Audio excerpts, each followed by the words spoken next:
I like that you brought in the CRM piece of it, because I think there are certain pieces that you got to look at in the business, and sometimes we try to figure out a procedure and a process for it, but we make it too broad.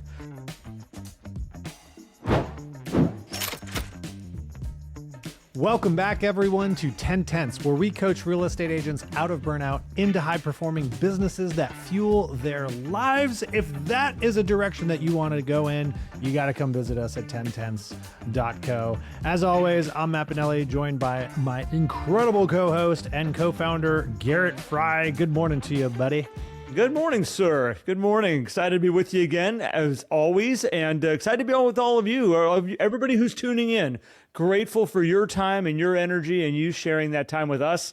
So appreciate you all. And Matt, I'm excited for our podcast episode today. I am too. And just like, this is unrelated, Garrett, to the podcast episode, but I just want to say like how cool it is. And I'm so grateful to have you as a friend and a business partner, because like what we do, like regardless of how big it gets, like you're in California, I'm in South Carolina, we get to hop on like this platform and hang out and chat and do these podcasts. And every now and then we get an email from someone who says, oh my gosh, this impacted me in a certain way. And it makes me smile, man. And so very grateful that I get to do this with you.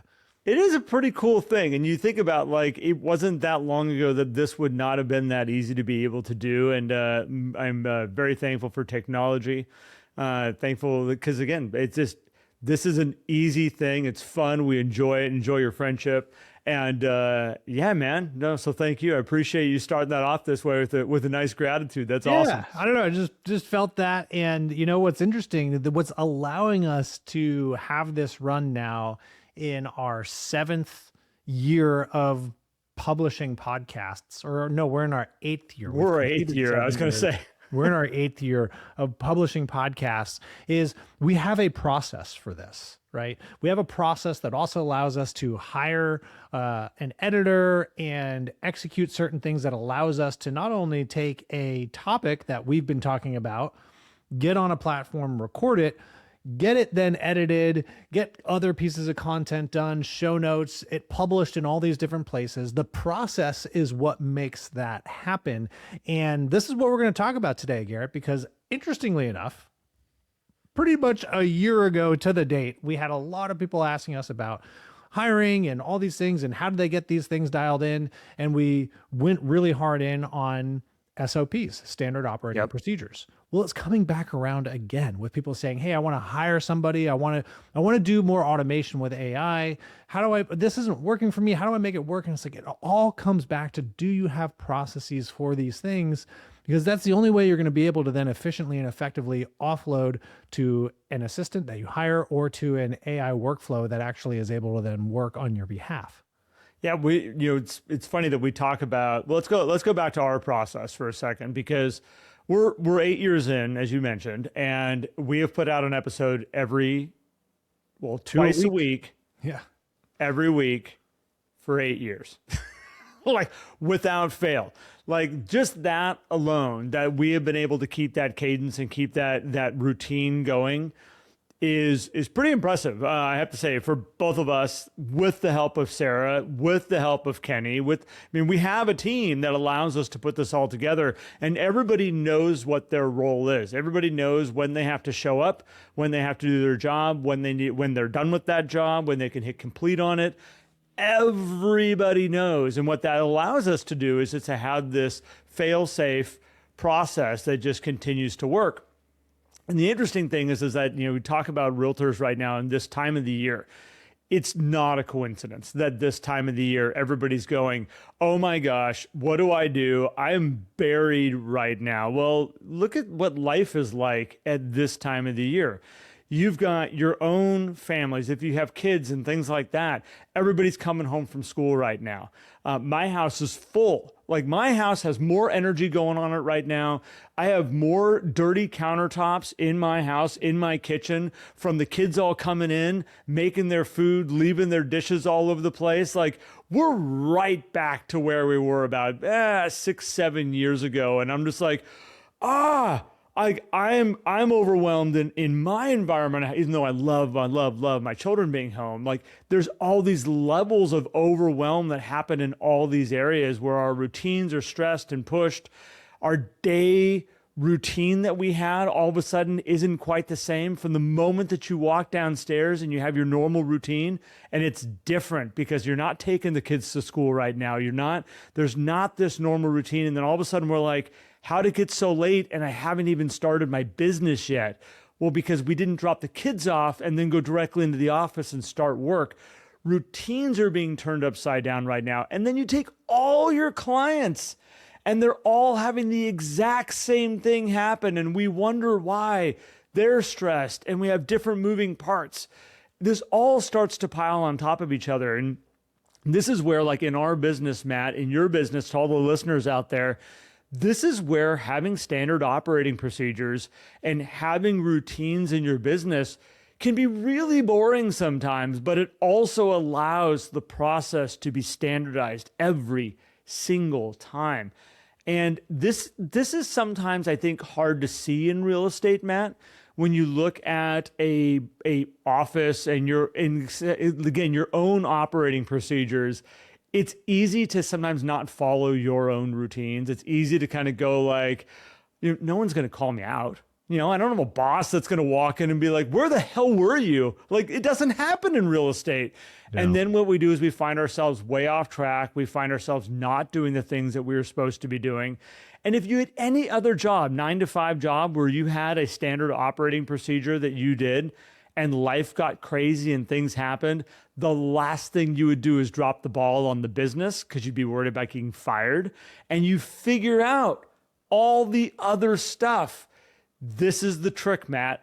This is that moment that you need to say, do I even have standard operating procedures?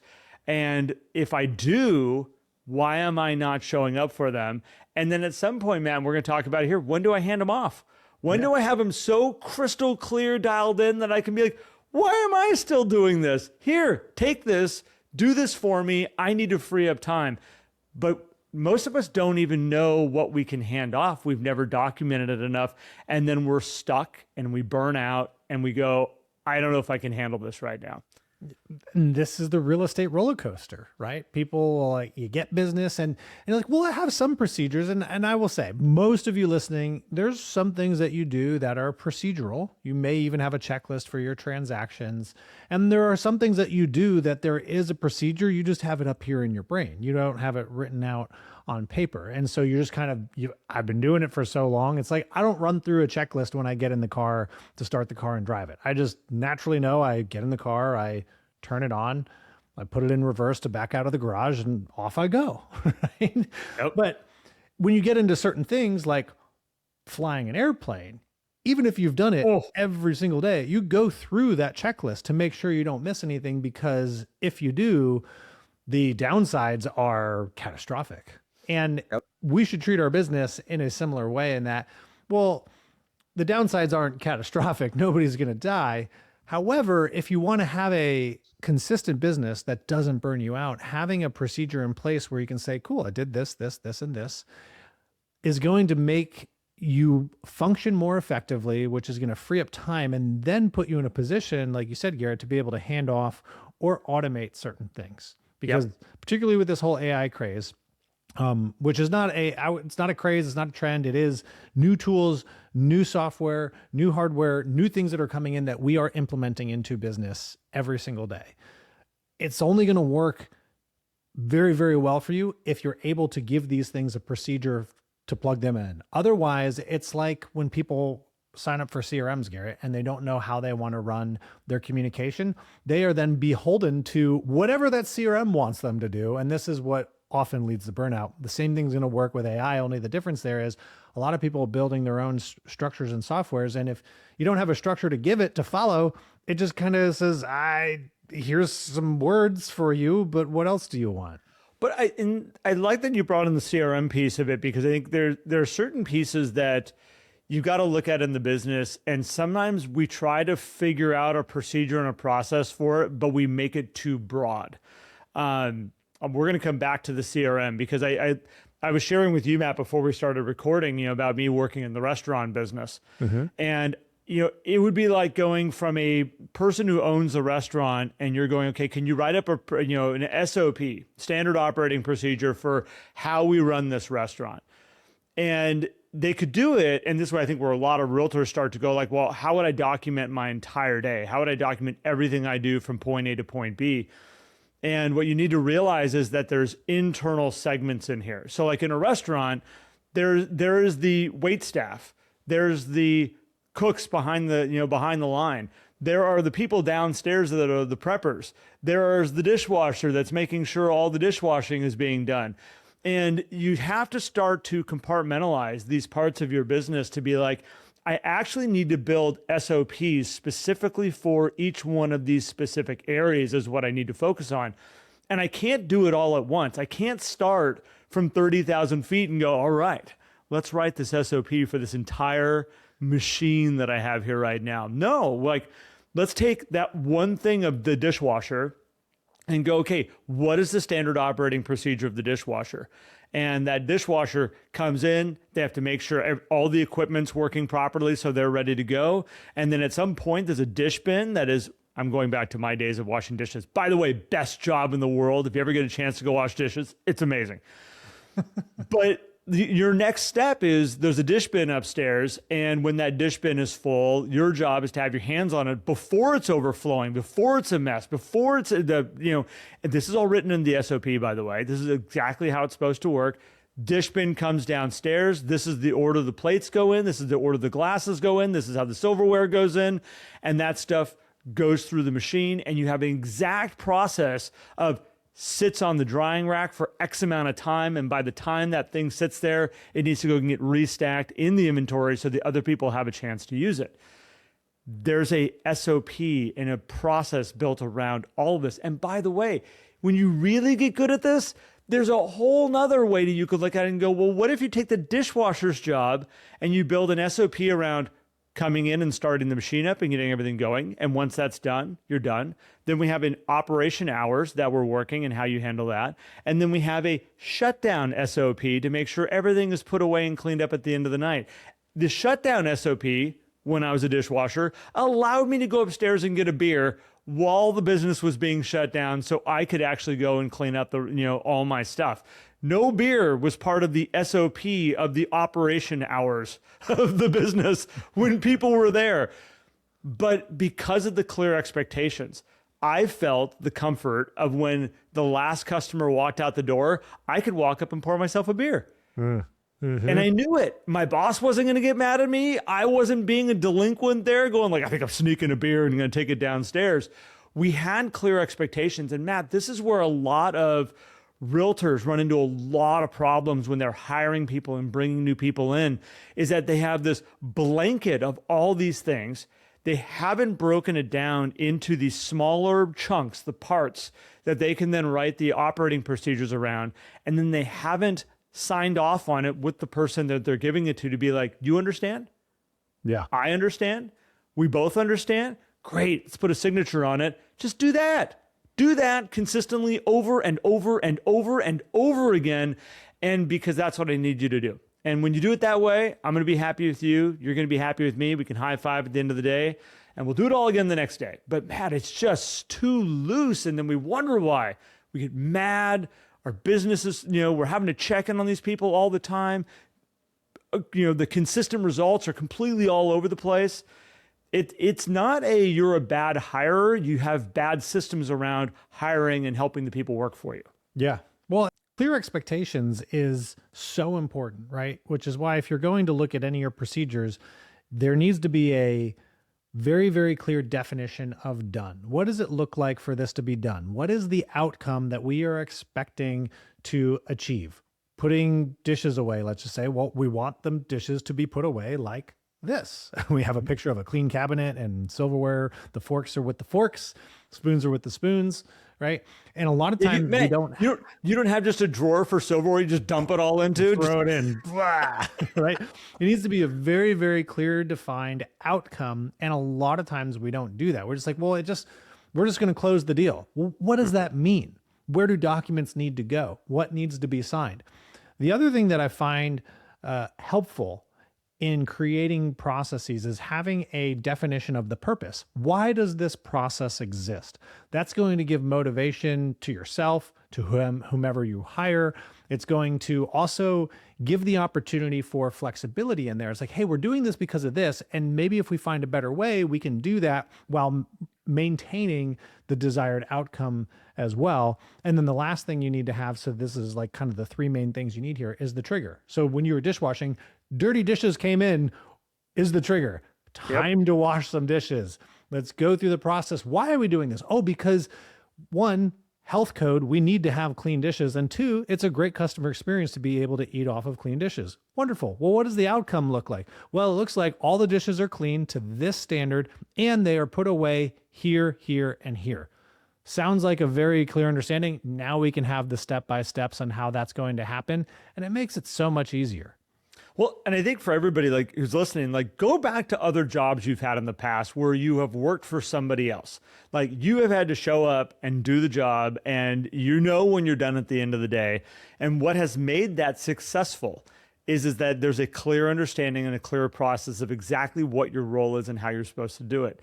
I went back to the restaurant industry, but I go back to like when I was selling cars, there was process and procedure from the moment that client walked on the lot to the moment that we sat down in the office to what kind of conversations we had to what I had to have before I even walked into my sales manager's office.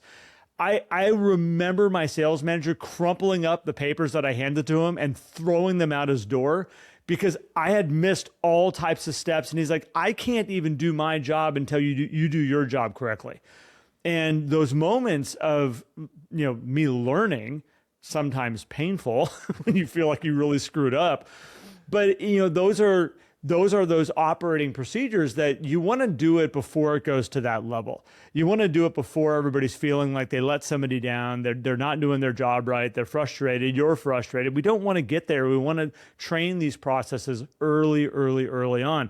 And sometimes the consequences are more severe than others. If you're a doctor, the consequences might be death.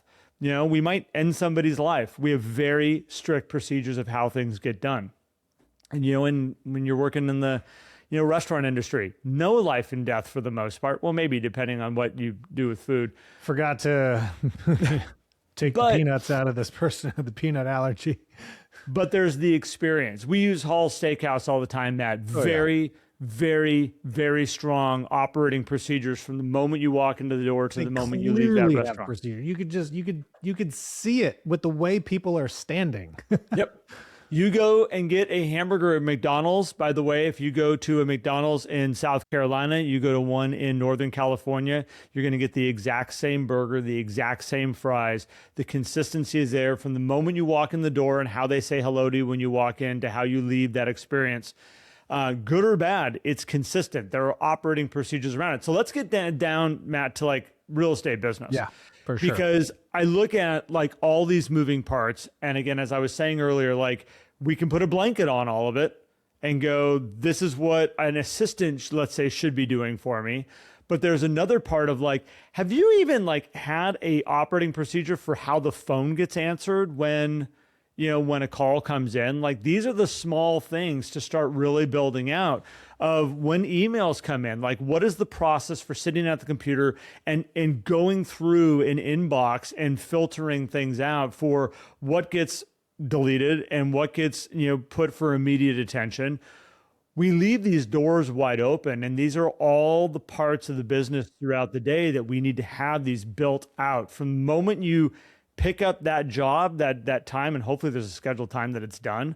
Like from the moment you show up to the moment you open up that process and you start doing it, it needs to have a start time and it needs to have a spot that both parties go, that is done. And if it's open-ended and there's no done side to it, I guarantee you there's going to be frustration. Yeah. Well, and we make it so vague. This is one of the biggest issues we see among real estate agents. They'll say, I hired somebody to do my social media. Great. What does that look like? Well, they just need to post on social media for me. Okay. There's no procedure, no definition of done. You're just no purpose behind it either. Or they'll say, I need somebody to just manage my inbox. What what does that mean? What do you want your inbox to look like? It's like, well, it just needs to be cleared out. I need a definition of that. There needs to be a purpose behind why are we clearing it out? It's so fascinating. As a small aside here, one of the most demanded features apparently on AI automation is inbox triage. But I don't think anybody really understands what inbox triage is, because I'm like, well, I can just open my inbox and see what is there, which is where you get into some of these people, which I don't understand this, who have like 20,000 unread messages. And like somebody sent me a screenshot the other day of just a text message, and there was 200 and plus unread text messages. I said, I don't know how you're communicating with people. That's an aside, but having a clear definition of, well, you know what? Inbox triage might look like, I want my inbox completely empty. Everything needs to be labeled and organized, and the emails that I need to respond to because there's a question in there are in a specific label for me or a specific folder for me. That would be more clarity that can then have an AI go through and run a process. You mentioned answering the phone, Garrett. We implemented a process at the brokers that I worked for and the office I managed. I was like, we need to have a better process of answering the phone instead of, hello, this is so-and-so, or, just so-and-so real estate. Yep. Like, it's not very friendly. So we implemented a process of, hey, if you're going to answer the phone, you're going to thank them for calling, introduce yourself, and ask them how you can help. So it went like this. Hi, thanks for calling Turpin Real Estate. This is Matt. How may I help you today? Very short, always soften the person on the other end of the phone. And it was a great way for them to be, I'm calling on this listing, or I'm looking for so-and-so. Great. Let me transfer you over to them. Or you're looking at that listing. Great. Let me pull it up. While I'm pulling that up, are there other homes that you're interested in that you'd like me to be pulling up and gathering some information on for you today? Process makes it so much easier and more clear. I will tell you the phone process made things so much easier just in running an office from that one procedure. Imagine if you implemented that to the things that actually people are doing, like emailing, texting, other types of lead inbound stuff that happens, client service calls. One of the number one things that should have a procedure, by the way, in your business is how you're updating clients every single week. So I love that this is a simple process, Garrett, right? It is purpose, trigger, outcome, and then the steps on how this gets completed. And when you're starting this too, it doesn't have to be perfect, because the beauty is when you start to work through this, you're going to find the gaps and you'll be like, oh, I should maybe add a step here. And I should interject that if you guys are looking for a way to guide yourself in this, we actually built an SOP Builder last year, and it's still available. Just go to 10tenths.co/SOP-builder. Drop your email. We'll send you the PDF. There's also a link to a custom GPT that you could just dump. You just click the microphone and say, I need a procedure to do this, and here's all the ways that I currently do it. And it'll ask you some questions and give you a completed SOP that you can then take and shape however you want. So definitely go grab that. If anybody's listening to this and you want to go grab that. But you made a comment about like improve upon it and you can build upon it. Like, it doesn't have to be perfect the first time as you do it. Here's the biggest thing though. What you do want to get to fairly quickly is a SOP that you're like, okay, this is what this process is. Yes. And I've had it happen with myself that we built out an entire SOP about how we were creating some digital content. And I followed that SOP every single week for months and months, and actually years did it. Recently, I changed it up a little bit. I was like, you know what? I'm going to start doing these a little bit differently. And I did not change the SOP around it. It deviated from the SOP that I was doing before. And what I ended up with was this thing that actually produced a good result, but I don't have a system and a plan to do it consistently. And here's what it did. It not only the new plan isn't being implemented, the old plan shut down because I stopped doing it, because I stopped following it, because my brain went, I have this new way we're going to try, and that will replace the old way. But because I didn't make it clear for the new plan, both failed. And I think this happens in our businesses a lot, is that we start doing, let's say, building an SOP or building a plan around doing market impact reports. So a lot of you may know those as real estate reviews out there. You know, when you're building your market impact reports, we have this plan that they can go together. And then every single damn time I watch somebody who just goes like, oh, I'm going to do it this way this time. And they go outside of the normal operating procedure. They add in some different information. They do it a little bit differently.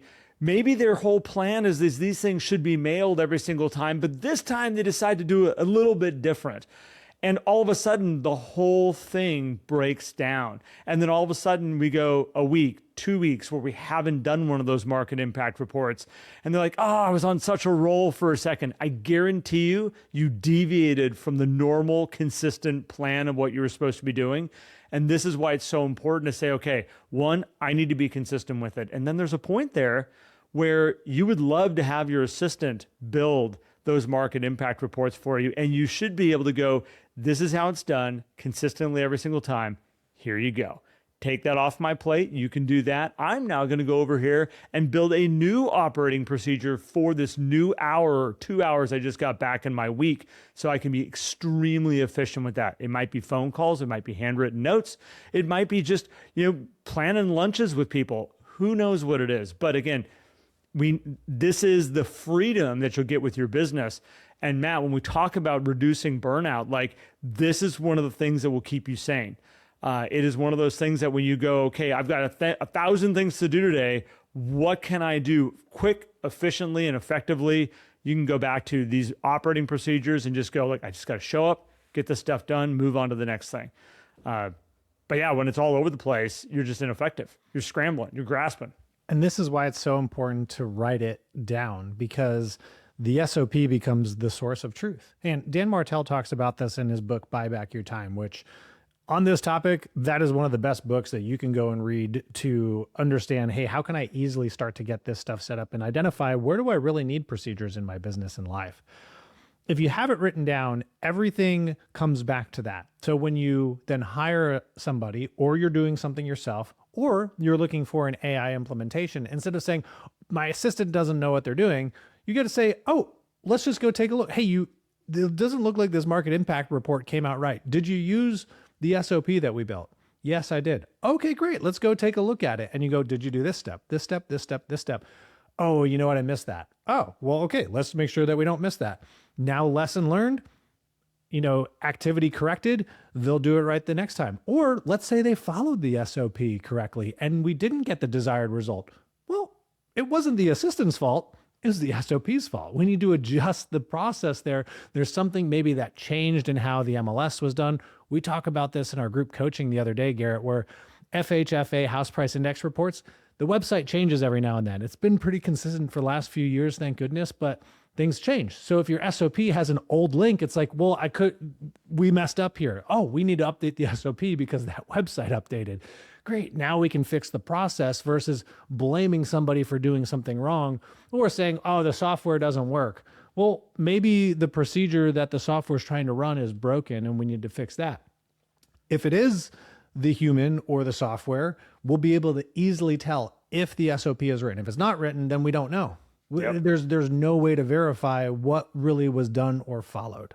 I think the other side of this too is that what this allows your employees to do is to have a good employee experience working with you, yes. Clear understandings, clear expectations, allows those people to run at the best they possibly can run.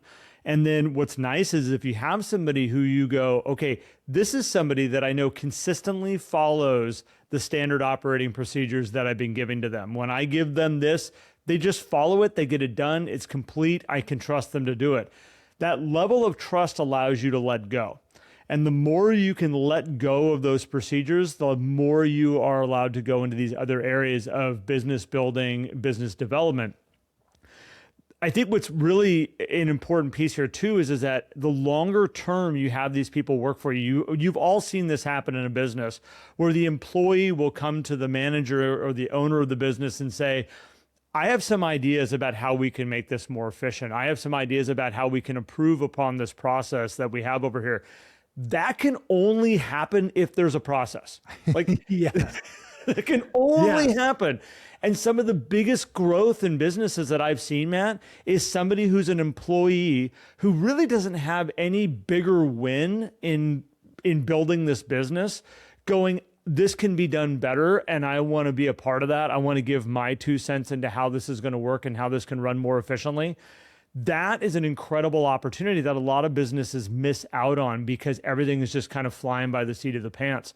So I want to encourage you all, really your next step with this, if you want to get some control over this, is to sit down. One is to start to say, okay, here's the big umbrella of my business. What are all the pieces that then need to be systematized underneath this? And don't try to do them all at once. Yeah. And this is where I watch people get really like, I don't have time for this right now. No, what you do have time with is one thing that you did today, one process that is a routine process that would be so awesome to hand off.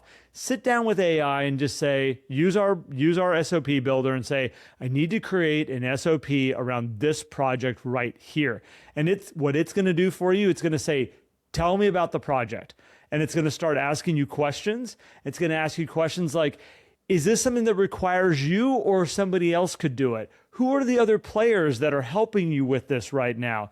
What are the steps and the checklists that have to come into place in the order they have to happen? And it's just going to continue to ask you questions until it goes, I got it. I got enough information. Here's your SOP. Read it over, try it, let me know, come back to it if we need to adjust it. That's the beauty of it is that it will ask you the questions to unlock the procedures that sometimes when we just sit down and go, well, what are all the steps? We get caught up, we get bogged down. It's why a lot of these never happen. Yeah. I'm also going to encourage you. I hear it all the time where we make a hire and we take that brand new hire and we go, while you're learning this, you build an SOP for the job that you're learning right now. Don't do that to an employee. Like, it is one of the worst things you can do because they don't even know what they're doing. And then you're having them write an SOP for your business that you're going, why are we not getting the results? Well, employee who's never done this before is the one who set the operating procedure. Don't do that to them. It's one of the worst things you can do. An experienced employee has been doing it for years and they're just like clockwork, like a machine. That's somebody you can say, hey, can you document that for me and what your process is and what you do? But not the new person. Don't do that to them. They're the ones who need the operating procedure, not building the operating procedure. You can have them watch you do it and take notes to document. But if you're just like, hey, go do this and document it, it's like giving them a shaken up puzzle with all the pieces, but no picture of what the puzzle is supposed to look like at the end. So they just have a bunch of puzzle pieces, but they have no idea what it's supposed to look like. Instead, hand them a box of Legos that comes with not only a picture of what it looks like, but all the pieces in the different stages packaged together and the instructions on, hey, start here, build this first, then build this, then build this. The shaken up puzzle with no direction. Terrible. So this is a good example, and I know we want to kind of put a bow on this one, but Matt, it's really interesting that we recently had the experience where I flew out to Texas, landed, and immediately in getting to my daughter's house, I knew that I had to change the brakes on the front of her car. I know the operating procedure for changing the brakes on the front of a 2015 BMW. I know it inside and out. It's in my head. I could sit here and tell you step by step, every size wrench, what you need to do, what every little part of it is. I knew what I had to have in my toolkit when I left. I knew the parts that I had to have. It's all in there. I could sit down and write an operating procedure on that right now. I could put that together. I could hand it to Matt and be like, Matt, if you want to change the brakes on your car, here you go. This is, well, at least you don't have that model BMW. It wouldn't mean too much to you. You got a Volvo. Yeah. But I could hand that to pretty you. Similar. There probably wouldn't be much things that need to be adjusted. The Swedes do some weird stuff with cars. But I could hand that to you and you could do it. Difference is if I told Celeste, hey, can you change the brakes on the car before I get there? And by the way, can you write up an operating procedure on that so I can hand that to somebody else so they can do that in the future? That is going to overwhelm that person, my daughter, who, I know she could do it, but now she's got 2 jobs on her hands, learning a new job and then doing this in a way to train somebody. And I've done it 1,000 times and that's why it's built into my brain. This is your opportunity as a business owner. Let's use that analogy real quick, because when you told me you were flying out and you were going to bring all this stuff, I'm just like, man, it sounds like pretty easy. Just send Celeste to the dealership and Your change words these were, brakes. dude, Like, just get the brakes done. Take it somewhere and get it done. yeah, And like I then said they're to ready you, to go. You land and you're like, and because in my mind, I don't know the procedure. I don't know what it takes. I don't know the process. But if you handed me that and we're like, hey, here's what we're going to do, I'd be like, oh yeah, that seems reasonable for you to do, particularly since you are not only have the process, but you're skilled in it. I totally think that that's a reasonable, you're going to save some money. It's going to be amazing. Whereas my mind's like, I don't even know the procedure. I need to take it to somebody who knows. And that's a mechanic. so right? here's funny. I remember telling you, I said, look, Matt, I said, it's like $700-800 if I bring it into a mechanic. I said, it's $30 to $50 worth of brake pads. That's what I'm looking at for the front brakes. And I said, I can do it in 30 minutes. And you're like, what? Well, it's funny. When I got to the house, I looked at my phone and I told Celeste, I said, I need you to time me. I said, because I'm actually curious. I'm pretty sure I can do this in 30 minutes, but I want to see if I can do it. And 15 minutes per side. I came in at like 29 minutes to get both front wheels done, fully greased, fully clean, new pads. And we were like, and I'm like, we're done. Like, But that is experience and process together, because even if that cost differential to me, I'm just like, my time is worth way more. Like, I don't see that happening in 30 minutes for me. Like, I don't even know if I have the right equipment. I got to go to Harbor Freight. I got to buy this. I got to do that. And that is the advantage of having a process and experience. And everybody who's listening to this has experience. yeah. Now build the process. And you are going to save education time for anybody you hire. You're going to save yourself, because now you're going to be able to more visually see where you're at with all of your clients as you're going through different things, because your process also becomes a dashboard. You're like, oh, we're at this spot right here. I know what's happening next now. And I know where we've been. I know the journey of this part of the deal. I know the journey of this part of this person that I'm nurturing along, right? I know what next communication point is. Have you ever asked yourself, everybody listening, have you ever asked yourself, I don't know what to say next. I don't know what my next touch point's going to be. Probably because you don't have a process of communication with people who have life changes or people who've raised their hand saying, hey, I'm thinking about buying or selling real estate. Another reason why we built the post-closing process too, Garrett, because it's like, hey, here's the touch points that you can have so that you have a process of engaging your people so that you can attract more referrals. That's a whole nother conversation there too, but go get the SOP Builder, 10tenths.co/SOP-builder. We'll probably put a link in the show notes there too. If we forget, reach out to us and let us know. But we'll try to remember to put so it you'll love this, and we'll wrap it up on this, is that, Matt, when we were talking, you actually made the comment, you said, my time's worth more than what you're about to go do. And Celeste, we were chatting about it while I was actually working on the car, and I get all done, and Celeste goes, that was worth $1,400 per hour. She goes, that's what you're worth to do brakes. She goes, well done, dude. She goes, you just did a $700 job in a half an hour. She's like, sweet. She goes, have at it. So I appreciate that my kid looked at it that way. I don't say that everybody should do their own brakes, by the way. That is something that once you do it once, you'll realize that you might be getting ripped off, but it is important. I understand. Okay. It also is like the most important part of your car next to tires. It's the magical thing, though. The way they build it and the way that they engineer what brakes are and how it all works. It would, if you didn't know how to tighten down 2 bolts, that would be the detrimental piece that like your car wouldn't stop. But if you just apply the rider pressure to 2 bolts and you put the pads in, you're golden, man. That car's going to stop. It's not like you're going to be driving down the road and your family's going to careen off a cliff and they're like, what happened? Oh, he did his own brakes. It's not going to happen. So, okay. With that being said, Matt and I have a belief that your business should fuel your life. It should not consume it. And one thing I want you to look at is your business right now and asking yourself, am I being consumed by my business, or is it fueling the life that I want to have? And we're here to support you. We want to help you with that. We have an entire coaching program that is based off of that. And if that sounds like something that resonates with you, come check us out. We have a 7-day free trial. You can come into our world, see what it's all about. Matt and I will give you a tour of that community and that world so you can get the most out of it while you're there. And then if that's something you want to join long term, I would say, Matt, most people that come and do the free trial hang out with us long term. Oh, yeah. And that's something we want to encourage you to come and see and check out.